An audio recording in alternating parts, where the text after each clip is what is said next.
Bom, pessoal, são 9 horas, sejam bem-vindos. Vamos começar a nossa penúltima atividade síncrona desse período especial aí de 2020, primeiro, recompondo, né? Bom dia, Patrick, já abriu o chat aqui também para ver vocês no chat. E como a gente tem sala de aula invertida, aguardo os comentários de vocês, os questionamentos a respeito do material que foi divulgado. Tanto o PDF que vocês têm aí com a apresentação, quanto os vídeos, né? Alguma dúvida, algum questionamento com relação ao método de Newton-Raphson. Esse período deu até para a gente poder apresentar o método Newton-Raphson multivariável. Olha só que coisa boa. Alguém tem alguma pergunta? Agora tem que calcular derivada, hein, gente? Agora, mais do que nunca, o cálculo 1 de vocês é indispensável. Nossa, que silêncio. Será que as câmeras estão fechadas e os áudios também? Sem nenhuma dúvida, Patrick. Então, você fez o exercício 2x2? Achou as raízes lá daquele sistema de CSTRs? Conseguiram fazer? Achar as raízes do sistema de CSTRs que a gente colocou lá com reação de segunda ordem para mostrar como é que funciona um sisteminha de equações algébricas não lineares? Ah, então tem dúvida. Se não fez é porque tem dúvida. Já falei, gente, não adianta só assistir aos vídeos, tem que fazer anotações, tem que aplicar aquilo que está colocado lá, tem que fazer uma paradinha, vai lá no Excel, tenta fazer, vai no Octave, tenta fazer, porque se ficar só de espectador, né, só aquela coisa passiva, né, por passividade, por osmose, o conhecimento não entra na mente da gente, não. A gente tem que realmente praticar, tem que realmente vivenciar. Do contrário, fica muito complicado, né? Mas não fizeram, senão teriam compreendido. Outra coisa, conseguiram achar um instante em que a concentração passa pelo valor mínimo e o valor mínimo da concentração, agora seria a hora de fechar todos os exercícios, né? De fechar tudo o que foi pedido para vocês lá na avaliação continuada. Deixa eu ver aqui, Vanessa, bom dia. Oi, quem está falando? Fernanda. Oi, Fernanda, diga lá. Bom dia. Então, eu fiquei na dúvida, na verdade, não entendi nada. Da parte do teste de convergência, a partir do momento em que não converge.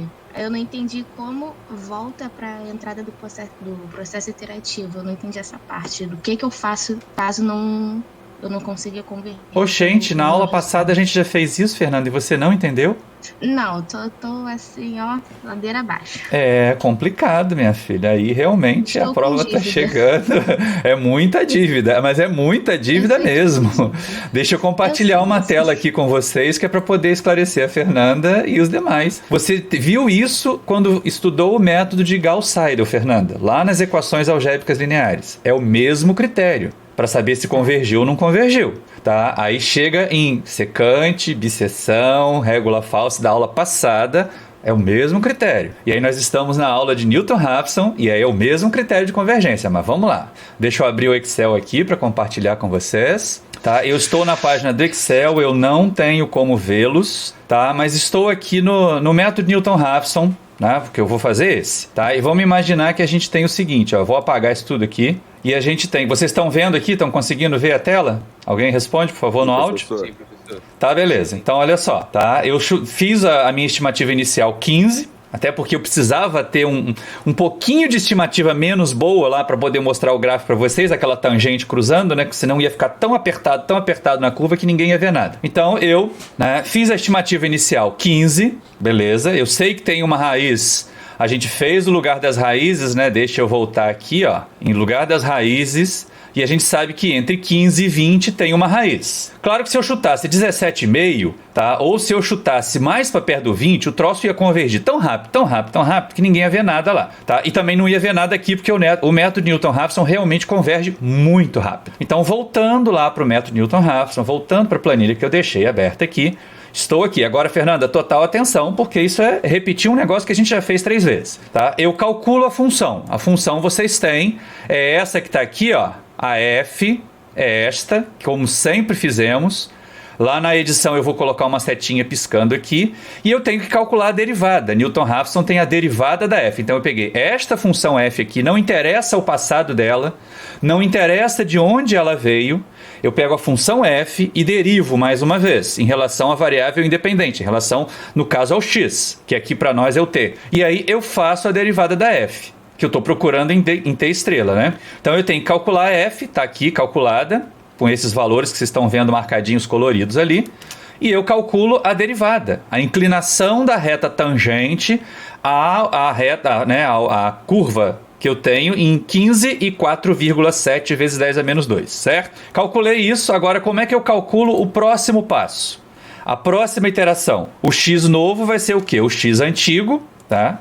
Xn, o xn mais 1 é o xn, menos, não é? A f de xn dividido pela f' de xn. Acabou. Deu esse valor aqui. Aí eu venho e recalculo para esse novo valor a f e a f'. Fernanda, agora olha para mim. Vamos imaginar que eu estou aqui com a minha tolerância, tá? Igual a 10 elevado a menos 4, tá? Ou seja, eu quero que fique tudo igualzinho até a quarta casa decimal. Dali para frente que pode variar. Entre o 15 e o 18, bateu a minha convergência? Eu consegui convergir? Fernanda, me responda. Que é você que está com a dúvida, é você que tem que responder. Não convergiu. Então significa que eu tenho que fazer o quê? Mais uma iteração, não é? Quem virou xn agora é o 18, não é isso? Aí eu calculo a f, eu calculo a f' e venho calcular o xn mais 1 de novo. Isso é igual ao xn menos a f dividido pela f'. Convergiu? Comparando este aqui, o T1 com o T2, convergiu? Não, então eu calculo a f de novo, eu calculo a f' de novo e calculo o novo x. Isso é igual a este aqui menos a f dividido pela f'. Convergiu? Esses dois valores aqui que eu estou marcando, que vai aparecer lá na edição com setinha piscando, eles já atenderam o meu critério de convergência de que até a quarta casa decimal todos têm que ser iguais? Não. Então eu tenho que fazer mais uma iteração. Eu pego, calculo a f de novo, eu calculo, Ctrl Z, eu calculo a f de novo, eu calculo a f' de novo, certo? E vou fazer mais uma iteração. Isso aqui é igual a este valor menos a f dividido pela f'. Convergiu agora? Sim. Sim. Esse que é o critério de convergência. Tá. Isso deveria ser sabido desde Gauss-Seidel. Eu tava achando que depois de ter feito tudo, ter chegado, sei lá, no n igual a 10 e ainda não convergiu, vai ter que voltar tudo de novo com outro... Você testa a convergência a cada passo, minha filha. A cada iteração tem que testar a convergência. Tá bom. Tá? Tudo bem? Mais alguém tem dúvida em relação a isso, gente? Professor, diga. Eu tenho, mas não é em relação a isso, na verdade, é em relação ao gráfico do Octave, porque eu não consegui fazer, para conseguir achar o lugar das raízes, enfim, eu não consegui fazer. O gráfico do Octave você não conseguiu fazer. Deixa eu abrir então aqui um gráfico do Octave, que é pra gente poder... Ai, senhor, tá aqui. Gráficos, equações algébricas não lineares. Deixa eu sair do compartilhamento do Excel, voltar lá para nossa sala, compartilhar a tela do Octave com vocês. Isso aqui a gente explicou na aula passada. Quem que tá falando comigo? Giovana. Então vamos lá, Giovana. Então, eu vim da aula passada, mas aí quando eu fui reproduzir, eu não sei se eu escrevi algo errado, mas eu não consegui. Lembrou que vírgula em Octave é ponto, né? Começa ponto, por aí. Sim. Tem que ter o ponto e vírgula para poder terminar lá os seus comandos. E aí o que a gente tem? Naquele caso nosso, a equação da concentração é esta que eu estou marcando aqui agora de azul. Todo mundo está vendo? Tá vendo, Giovana? Sim. Tá, então esta é a equação que calcula a concentração, certo? Como é que a gente definiu a nossa função para achar as raízes? É esta equação menos aquela concentração que eu quero que seja o tempo t estrela, né? Que é o 0,5, não é isso? Então, ó, eu defini mais para baixo aqui a minha f de t como sendo o CA, que é essa equação daqui, né? Que agora está calculada aqui, menos esta concentração CAB aqui que eu estabeleci que é 0,5, certo? Então, isto aqui é a minha função f. É dela que eu vou fazer o gráfico, entendeu? Ah, tá. É dessa função f que eu vou fazer o gráfico. É ela que tem que passar pelo zero algumas vezes. Tá? E aqui, olha só, esse pedaço aqui eu já estou fazendo tudo. Eu gerei o vetor do tempo, que tem 301 posições, não tem? Ó, ele vai de 0 a 300 com passo 1. É assim que a gente constrói um vetor no Octave. Depois eu calculei todas as 301 concentrações com essa equação aqui, certo? Lembra que esse T que aparece aqui, ó, esse Tzinho aqui, são os elementos desse vetor. Então ele vai fazer 300 posições. Isso aqui também é a criação de um vetor de concentrações. Depois ele vai fazer o vetor de funções, que é o CA, que é o CA menos o CAB, que é a concentração que eu quero saber o tempo, certo? Deu para entender? Aqui eu já estou fazendo Newton-Raphson, então vai aparecer de uma forma diferente. Mas o que importa é eu fazer o gráfico da F, da F contra o tempo. E descobrir quando é que isso passa por zero, certo? Que é o que eu estou fazendo mais adiante aqui. Vai ser mais fácil assim, Giovana, olha só. Vou fazer um plot muito direto aqui, tá? Só para você poder ver. Tá. Então, plot. O que eu quero plotar? Tempo contra F. Então, T e F de T, certo? Faz diferença a ordem? Como assim? Claro que faz, uai. A primeira é sempre abscissa, a segunda é ordenada. Ele vai montar o gráfico do jeito que você mandar. Aliás, quem perguntou isso? Tiago. Então, né, F de T, tá bom? Tô colocando isso aqui. Ele vai gerar essa equação. Trocar diretório, tá? Vamos deixar ele trocar o diretório aqui. Aí agora eu tenho que compartilhar o gráfico com vocês, tá bom? Eu tô aqui na tela, eu tô vendo o gráfico, vocês não, mas eu tenho que compartilhar o gráfico com vocês. Espera só um instante, porque aí eu vou fazer o seguinte. Já que é pra, né? F de T. Tiago, depois eu vou te mostrar o que acontece quando a gente troca a ordem, tá bom? 0,300, 0,0. Tá, então eu vou plotar aqui ainda X e PX. Conferindo para ver se ficou bonitinho. Ficou bonitinho. Então, Giovana e o pessoal, vocês estão vendo esse trecho de comando que eu fiz aqui, esse plot aqui? Sim. Tá? E por quê? Eu fiz, para poder ter uma reta vermelha ali mostrando onde é o zero, né? Eu criei um vetor X, que ele só tem duas posições, ele é o 0 e é o 300, né? E eu criei um outro PX que é 0 e 0, que ele vai passar exatamente pela origem ali, o Y igual a 0, né? E tô mandando ele plotar os dois, olha aqui, plot T e F de T e plot X e P de X, certo? Todo mundo viu? Todo mundo compreendeu o que eu tô fazendo aqui? É simples fazer gráfico no Octave, tá? Então eu vou mandar rodar.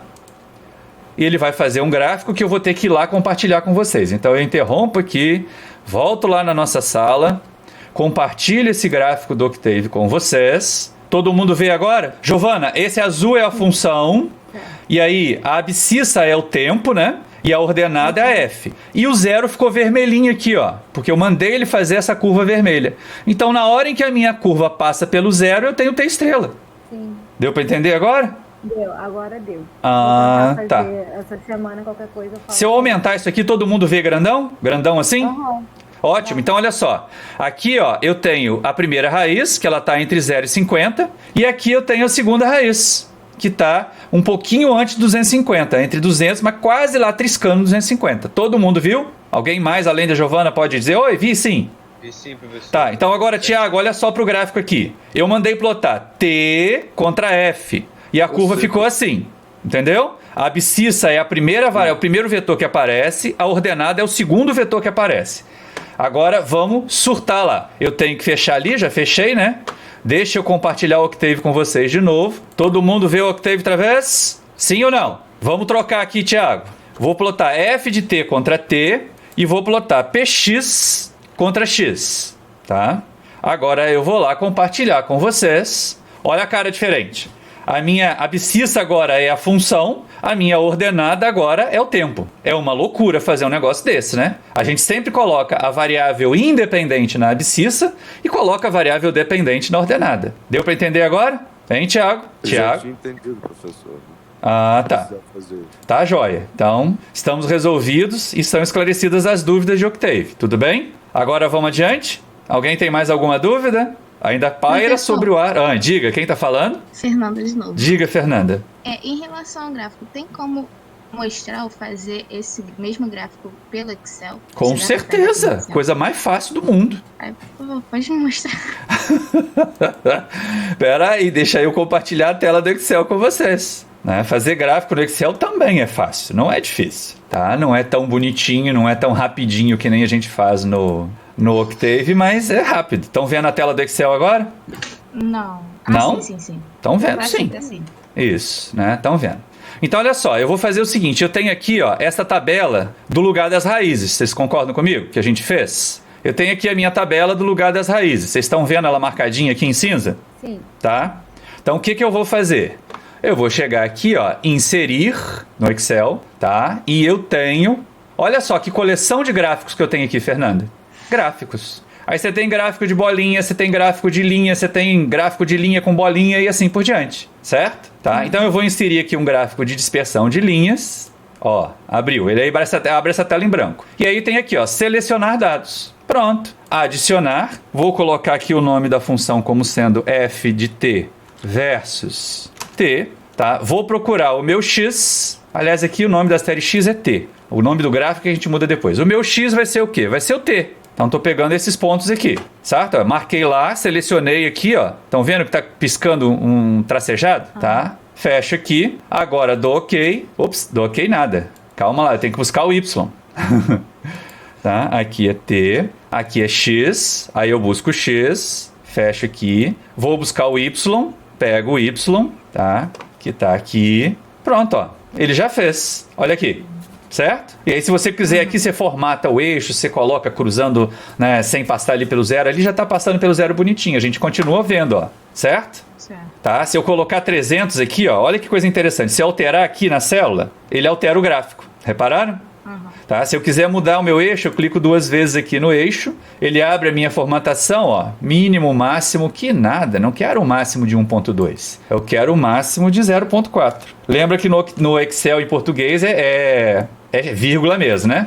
Olha lá, aqui está meu gráfico agora, mudei o eixo aqui. Deu para entender?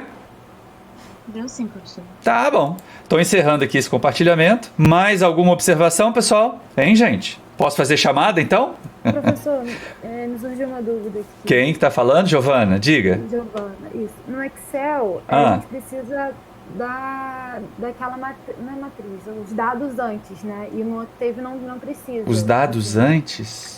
Calma aí que eu não tô conseguindo falar, mas aquela tabelinha que tem o lugar das raízes. Aham. Para fazer o gráfico. Isso, do Excel. Sim. Ué, mas no Octave você faz a mesma coisa, só que é um comando muito mais simples. Não, então. Tá. Não. É um comando muito mais simples, olha só, né? Primeiro a tabela do Excel. Vamos lá, tá? Estão vendo o Excel? Então, olha só, o que eu tenho que fazer antes de fazer o gráfico? Fazer, né, uma tabela. Não está aparecendo para vocês? Está aparecendo para mim. Tá? Então, olha só, eu tenho que fazer uma tabela com o tempo e a função. Estão vendo aqui marcado em cinza? Tá vendo, Giovana? Sim. Uhum. Beleza. Eu faço isso para depois fazer o gráfico, certo? Certo. Tá, interrompendo aqui, voltando lá, compartilhando agora o Octave, tá? Eu venho aqui. Giovana, o que eu fiz lá no Excel, eu acabei de fazer aqui, ó. Este comando gera a coluna do tempo, este comando gera a coluna da função. Acabei de gerar a minha tabela antes de mandar fazer o gráfico. Eu sempre preciso da tabela com os dados. Tá. Entendeu? Não, eu sempre tenho que ter os vetores que eu vou plotar antes. A diferença é que no Excel você faz isso com uma tabela. Aqui no Octave você faz gerando os vetores. Sim, certo? Sim. Tá, agora entendi. Certo. Uhum. Tá bom. E aí, gente, mais alguma dúvida? Mais algum problema? Mais alguma dificuldade? Professor? Sim, quem tá falando?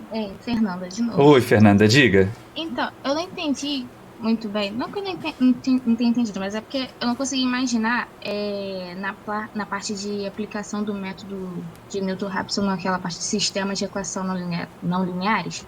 Se eu botar 3 funções distintas. Uhum. Aí eu não entendi direito, não consegui imaginar qual seria o sistema inicial, tipo, pelo menos num CSTR, assim, qual seria um que caberia... Ué, mas você tem isso lá como exercício. Não, sim, além daquele, tipo, além do exercício, teria mais algum que se encaixaria assim? Todos os que você conseguir ver um sistema, vai ter um monte de problemas semelhantes. Você pode ter um único CSTR com reação não isotérmica, você vai ter o balanço de energia e vai ter o balanço de massa. E por aí vai, ué. Os exemplos que geram, você tem que equacionar primeiro, Fernanda. A primeira coisa é fazer o seguinte: como é que você vai saber que deu um sistema de equações algébricas não lineares? Fazendo o equacionamento. Se você chegar nas equações que são algébricas e não lineares, você tem que resolver por um método de equações algébricas não lineares. Tá? Então, cada caso vai ser o seu caso. Eu tô complicando a minha vida mais ainda.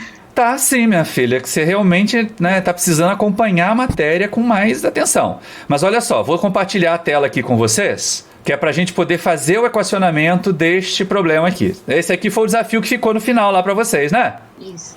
Então, deixa eu vir aqui, tá? Tirar essa coisinha enjoada aqui do meu caminho, certo? Ó, eu tô com este problema aqui. Vocês têm 2 CSTRs acoplados, tá todo mundo vendo? Alguém responde? Tá todo mundo vendo? Sim, professor. Tá. Sim.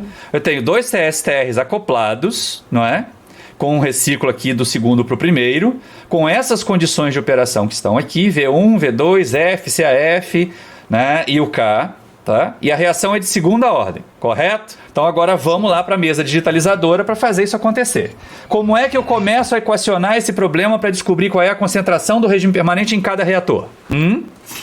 Por onde que a gente começa, gente? Fazendo balanço. Fazendo balanço, tá? Então nós vamos começar pelos balanços molares de A em cada CSTR. Tá? Então vai ser sempre taxa de massa de A que entra, menos taxa de massa de A que sai, menos taxa de massa de A consumida, igual a zero, porque está no regime permanente, certo? Então olhem aqui para o reator 1.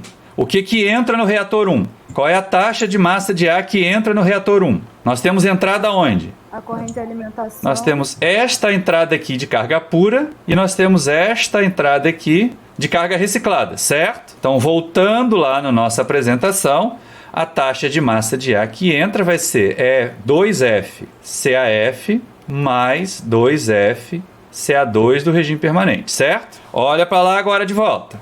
O que sai do reator 1? Qual é a saída do reator 1, gente? CA1. 4F CA1. Então a gente vai lá no nosso balanço e ó, que bonitinho, isso aqui virou 4F CA1 do regime permanente. Certo? E o termo de consumo? A reação é de segunda ordem, não é? Isso aqui é V que multiplica a taxa de reação, ou seja, é V1 na verdade, né? K CA1, a reação não está acontecendo dentro do reator, então a concentração é CA1 do regime permanente ao quadrado. Montando esse balanço, a gente vai ficar com 2F CAF mais 2F CA2 do regime permanente menos 4F CA1 do regime permanente igual menos, tá faltando aqui o termo de consumo, menos V1K CA1 do regime permanente ao quadrado igual a zero, certo? Essa é a primeira equação de balanço. Agora a gente tem que fazer balanço no reator 2. O que entra no reator 2? No CSTR2. O que entra? Taxa de massa de A que entra, menos taxa de massa de A que sai, menos taxa de massa de A consumida, igual a zero. Agora vamos por pura analogia. Olha a figura. O que entra no reator 2? Uma carga pura e esta carga que está vindo aqui, certo? Então, ó, nós vamos ter, esse termo aqui vai ser F CAF mais 4F CA1 do regime permanente. O que sai do reator 2? Olha para cá. O que está saindo do reator 2? 5F CA2, certo? Então, menos 5F CA2 do regime permanente. E aí, por pura analogia, o termo de reação vai ser... Opa, peraí que eu botei uma seta em vez de botar um menos, né? O termo de reação vai ser V2K CA2 do regime permanente ao quadrado igual a zero. Ou seja, temos a nossa segunda equação, 2F... Não, 2F não, 1F, né? FCAF mais 4CA1 do regime permanente, menos 5CA2 do regime permanente, menos V2K CA2 do regime permanente ao quadrado, igual a zero. Só de fazer o equacionamento a gente já tem o sistema, Fernanda. A F1 de CA1 e de CA2, ela vai ser o quê? Aquela lá sem igualar a zero. A primeira lá sem igualar a zero. Está muito apertada aqui, deixa eu mudar de página. A F1 de CA1 e CA2, né, ela vai ser o quê? 2F CAF mais 2F CA2, não é o CA2 do regime permanente, menos 4F CA1 do regime permanente, CA1 só, não é o CA1 do regime permanente, menos V1K CA1, certo? E não vou igualar nada. A F2 vai ser o quê? De CA1 e de CA2. Ela é F CAF mais 4F CA1 menos 5F CA2 menos V2K CA2. Quando é que essas funções passam pelo zero? Em que situação eu vou ter a F1 igual a zero e a F2 igual a zero, gente? Quando essas funções vão passar por zero? Quando estiver no regime permanente, ou seja, em CA1 igual a CA1 do regime permanente. E, estou fazendo grande aqui, ó. E, não pode ser ou. É E CA2 igual a CA2 do regime permanente. Aí sim, F1 de CA1 do regime permanente, CA2 do regime permanente é igual a zero. F2 de CA1 do regime permanente, CA2 do regime permanente é igual a zero, certo? Olha o meu sistema não linear aqui para ser resolvido. E o que a gente vai ter que fazer? Derronde F1, derronde CA1 para fazer o J11, derronde F1, derronde CA2 para fazer o J12, derronde F2, derronde CA1 para fazer o J21, derronde F2, derronde CA1 para fazer o J22, certo? E aí equacionar pelo método de Newton-Raphson multivariável. Vocês querem ver como é que funciona? E querem ver que tem um Gauss-Jordan dentro de cada iteração dessa? Posso sair desse compartilhamento aqui? Todo mundo entendeu, gente? Fernanda, esclareceu? Sim. Tá ok. Entendi, sim. Então posso sair aqui do compartilhamento, né? Beleza. Manter. Voltando aqui para a sala com vocês, porque agora eu vou compartilhar o Excel. Eu sabia que isso ia suscitar dúvidas, já deixei pronto. Então olha só, o meu sistema está aqui, né? As minhas equações estão aqui. Eu só dei uma modificadinha nelas, olha só, para poder ficar com valores menores de f, porque aqueles valores lá...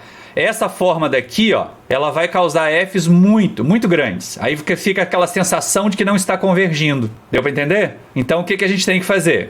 A gente tem que dar uma rearranjadinha para as Fs ficarem com valores menorzinhos, que eu fiz aqui. Calculei a derivada parcial da F1 em relação a CA1, da F1 em relação a CA2, da F2 em relação a CA1, da F2 em relação a CA2. Vocês repararam que, né, o J21 e o J12 são constantes? Estão vendo aqui? Eles não vão variar com a variável CA1 e CA2? Pois é, essa aqui é a minha tabela de memória de cálculos, olha só. Deixa eu apagar isso aqui, que eu só preciso começar com a primeira linha.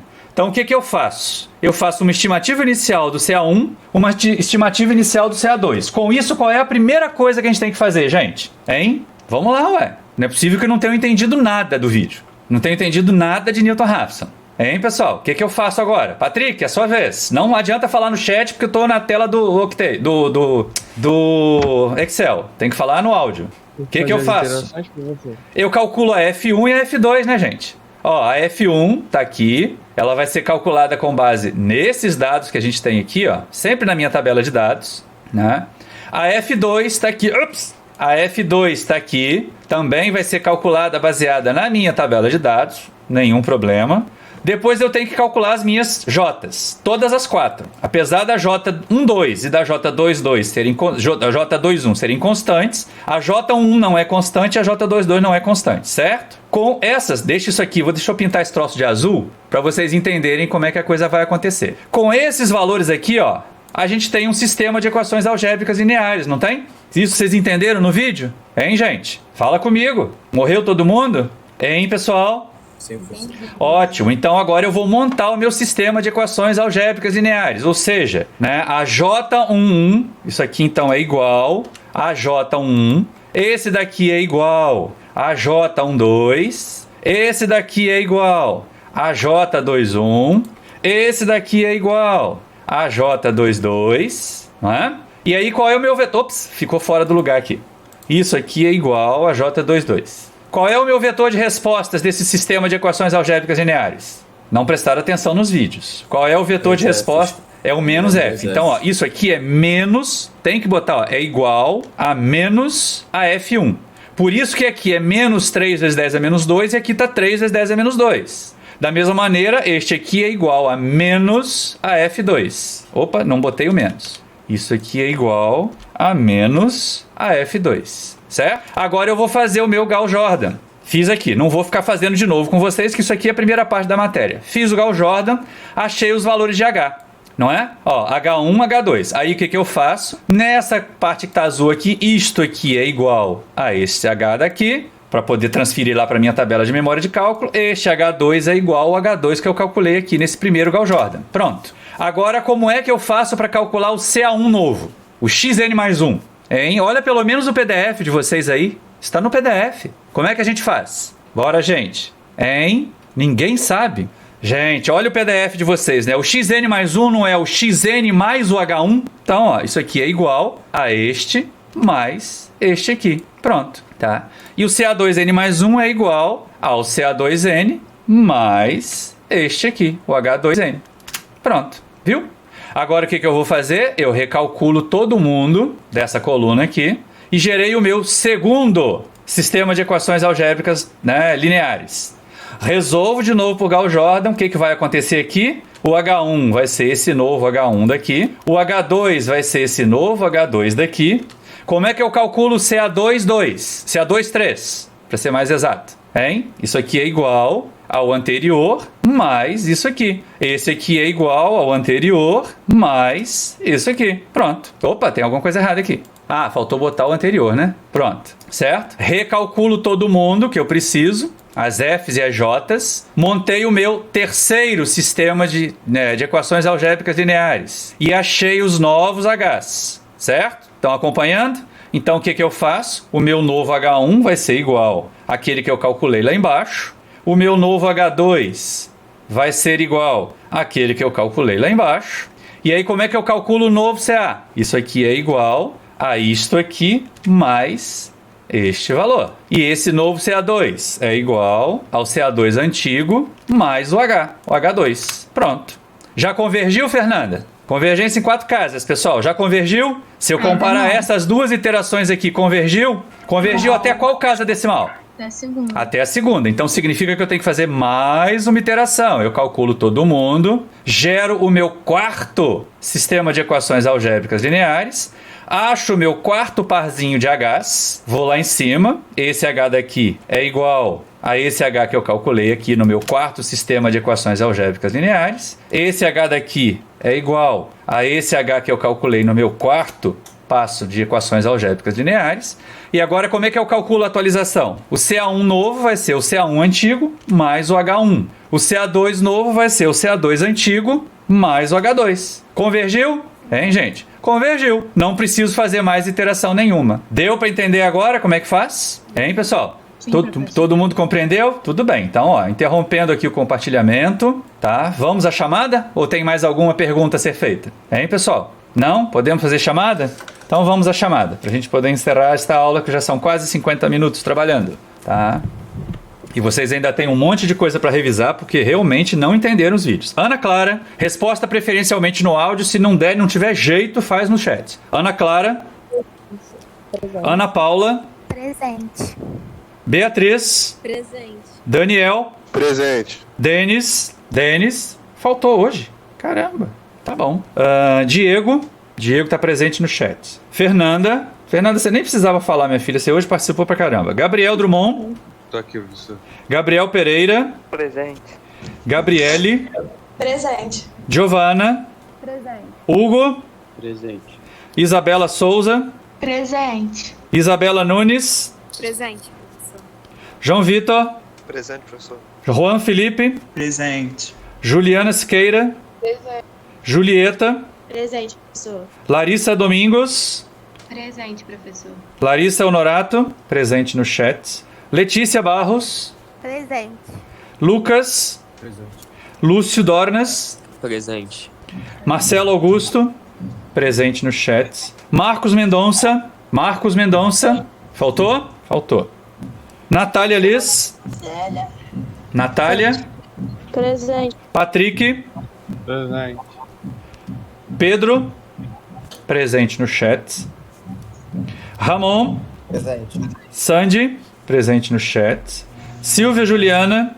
Presente, professor. Presente. Tamara. Presente. Tainá Vilas. Faltou de novo. Essa abandonou mesmo. Tiago. Presente. Vanessa. Presente, professor. Vitor Rosa. Presente. Vitor Gabriel. Presente. Ok. Pessoal, ainda vamos ter mais um encontro síncrono, que é a aula da semana que vem, tá? Eu devo liberar o material para vocês começarem a assistir vídeos e tudo mais na quinta-feira em vez da sexta, porque tem os vídeos de Enso para ser assistidos antes, né? E durante a aula, as videoaulas que já estão, né, postadas lá no YouTube, tá? Então eu libero o PDF, as coisas provavelmente na quinta-feira para vocês começarem a assistir, porque tem 4 vídeos do curso de Enso mais os 2 vídeos das videoaulas. Tá? E nós vamos ter uma aula muito aplicada, então eu recomendo que vocês instalem tanto Enso quanto R para a gente poder ir fazendo junto, tá? Vou liberar também os arquivos com os programas para esses dois aplicativos para vocês irem fazendo junto comigo, para terem no computador. É uma aula que vai realmente pedir que pelo menos vocês tenham um notebook, tá? Acompanha a aula no celular e vai fazendo as atividades no notebook ali para ver se funciona, tá? Mas tentem instalar o Enso, tentem instalar o R quando eu liberar os links na quinta-feira com todo bonitinho, com todo o tutorial para vocês fazerem a instalação, tá bom? Eu estou encerrando a aula, tá? Aguardo as avaliações continuadas até as 13 horas da quarta-feira e lembrem-se, tem gente que já está muito pendurada se já não está reprovado por falta. Pode fazer a prova? Pode fazer a prova. Vai adiantar alguma coisa? Não, não vai adiantar nada, já está reprovado por falta, tá bom? Algum questionamento em relação a isso? Antes de eu encerrar a aula, todo mundo ciente de que a avaliação continuada era 50% da presença, sempre foi avisado no primeiro dia de aula para vocês, e que tem gente que está pendurada ou está reprovada por falta porque não faz as avaliações continuadas, tá? Então, só deixando isso claro, porque assim, ninguém vai ser impedido de fazer prova, mas vai fazer a prova já ciente de que não vai adiantar absolutamente nada porque já está reprovado por falta, tá ok? Estou encerrando a aula então, um abraço para vocês, estudem muito, porque eu reparei que essa aula em especial, vocês estudaram muito pouco, vocês pararam para pensar muito pouco, por isso que talvez não tiveram dúvidas, não é? Então agora é a hora de correr atrás das dívidas. Tudo bem? Critério de convergência é um negócio que foi ensinado lá em Gauss-Seidel. Já deveria estar fluindo, saindo na urina, como diz o Massaran, de tão no sangue que está. E agora vem com dúvida nisso. Então vai ser um problema na prova. Vai ser um problema principalmente na segunda prova. Porque a segunda prova tem 50% de cálculos de sistemas de equações algébricas não lineares. Cálculo de equações algébricas não lineares. Tá bom? Então, um abraço para vocês. Estou encerrando a aula aqui. Tchau, tchau.